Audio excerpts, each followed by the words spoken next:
Well, John Stuart, 365, the floor is yours. Hello, everybody. I want to thank everyone for being on the call this evening and everyone that was on earlier and all the speakers that have gone before me. And, Stephen, when you go after, the message is pretty clear that on all fronts, whether it be mental, physical, spiritual, emotional, from front to back, top to bottom, it's all about harmony and community and coming together, all coming together as one with a shared concept, but everybody has a different path and a different way to get there. And the topic here is how aware are you? So the question, or rather the request that I have for everyone is to take this moment and ask yourself that question. Take a moment just to breathe. Breathe in through your nose.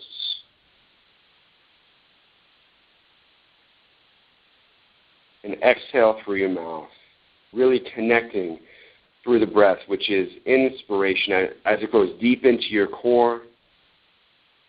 And as you release, creating space in your heart. And ask yourself that question, how aware am I?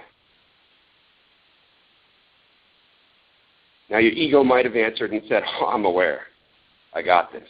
I'm in control. Or perhaps you heard, aware of what? What do I need to be aware of?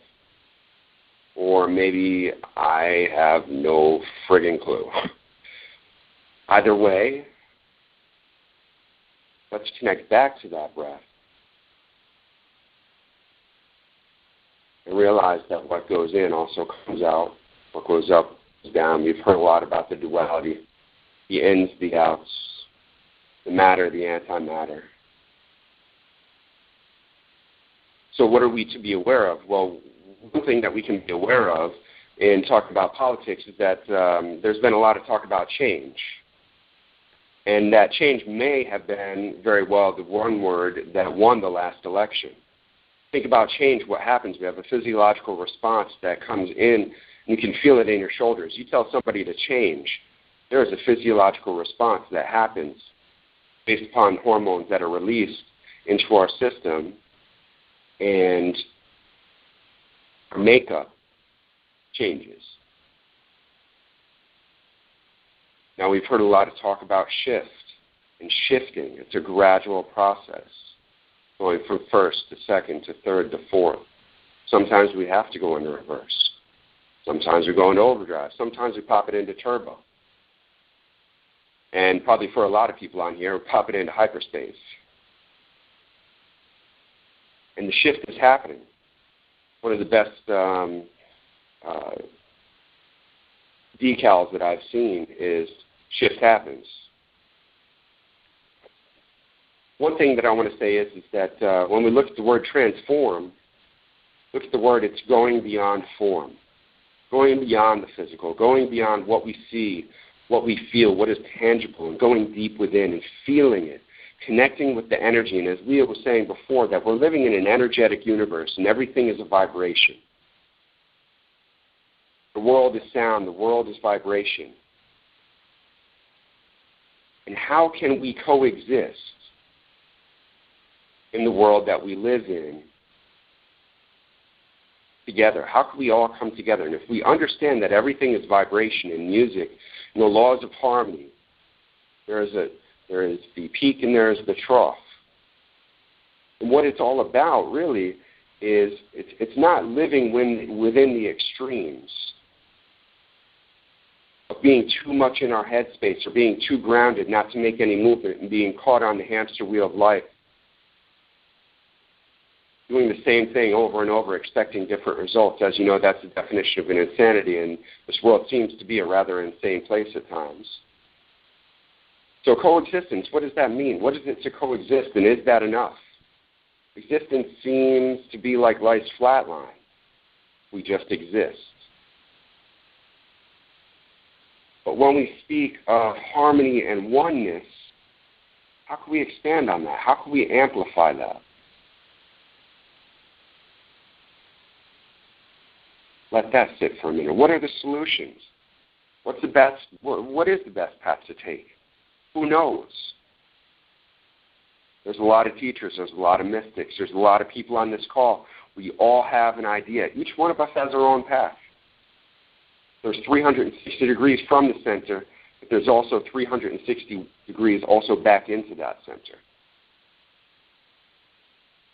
So is there any one path that will lead us to a place of freedom and inner peace quicker than the other? We hear a lot of talk about love, and believe me, I am a love professor and amplifier of love, and love's frequency is definitely one that will take us places extremely quickly once we tap into that. But is love enough of a motive to amplify the shift of expanded consciousness? How do we evolve to the next level that sits on the tip of our imagination as much as it sits on the tip of our tongues? Can we quantify what we qualify and qualify what we quantify? Because in our mind just keeps spinning and spinning and spinning. The time keeps ticking. We look at the clock and we're just waiting in that space for something to happen.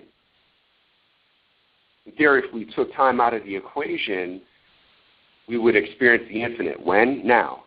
The infinite now, the eternal now. Take time out of the equation. How about that for an evolution? We can be more than ever people as we honor ourselves by taking a moment out of time. There's no rush. There's no finish line. We don't have to get there right this very second. Just breathe. Breathe into it.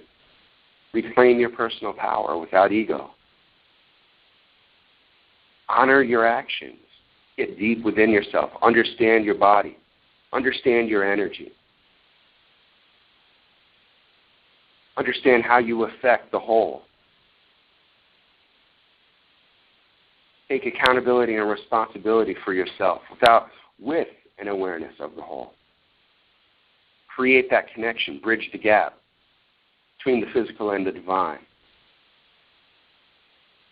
Because when we really connect with inspired action, we're not just doing it to do it or being it just to be it.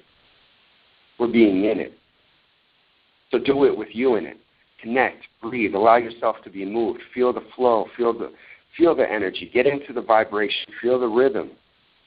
Rhythm is life. Allow it to be. Allow yourself to be. Be all of you. Be you. Be all of you. See, this is the art of allowing. When we allow ourselves, there seems to be a little bit of a river that flows. Yes, we're going to hit some rocks. The tide's going to get high. We might hit our lows. But in the art of allowing, everything seems to free flow. And with that art, there seems to be a science as well. Is there anything doesn't have an altar to its ego?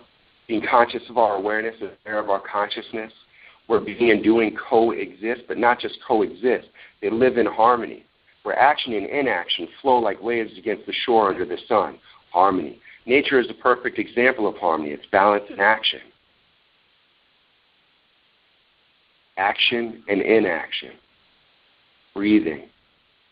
The perfect example. Our own intimate experience with harmony.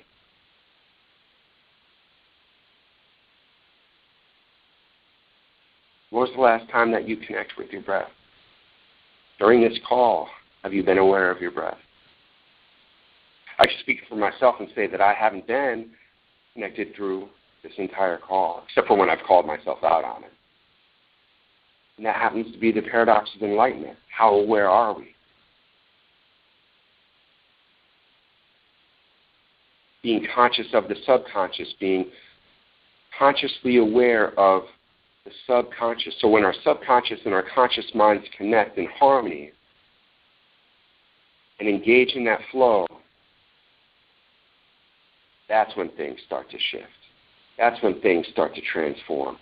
That's when change doesn't even matter, because we're so engaged in the eternal moment of being right here or right now, where there's silence amongst movement. We're dancing in our minds.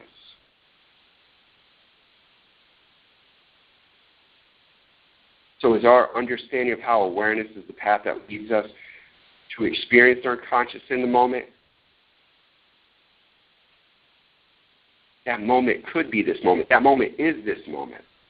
Because there is no other moment than now. By the time that it's communicated, the moment's already over. It's already history. So what else do we need to be connected with other than this very moment, this very instant? And our relationship with it, how we relate with that, how we flow, how we engage, how we move in and out and weave and engage in that harmony. So when we take time out of the equation, another breath.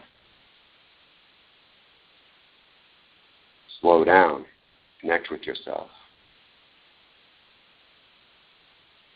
And I don't want to go on and on and on and on and on and on. And so what must change if nothing does?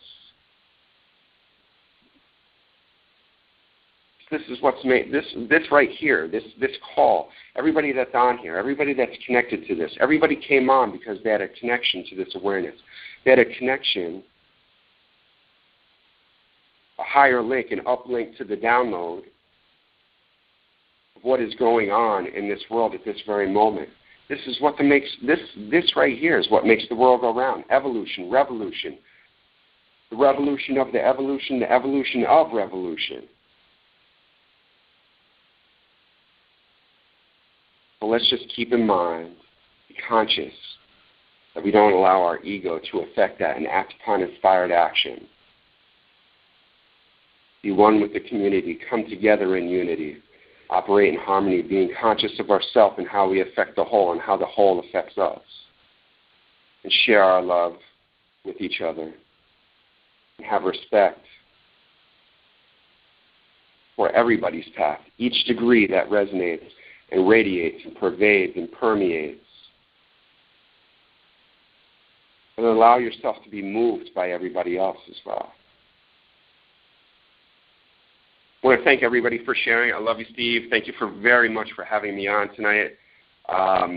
One thing that I do want to point out that I didn't point out in the call before was if you go to my Facebook page, facebook.com/John Stuart, JohnStuart.365. So that's JohnStuart.365 on Facebook, facebook.com/JohnStuart.365. You can go on there and get a free copy of my book called It All Begins With You. It is a PDF version. And that'll go a little bit deeper into what I talked about this evening. And thank you very much. Love you all.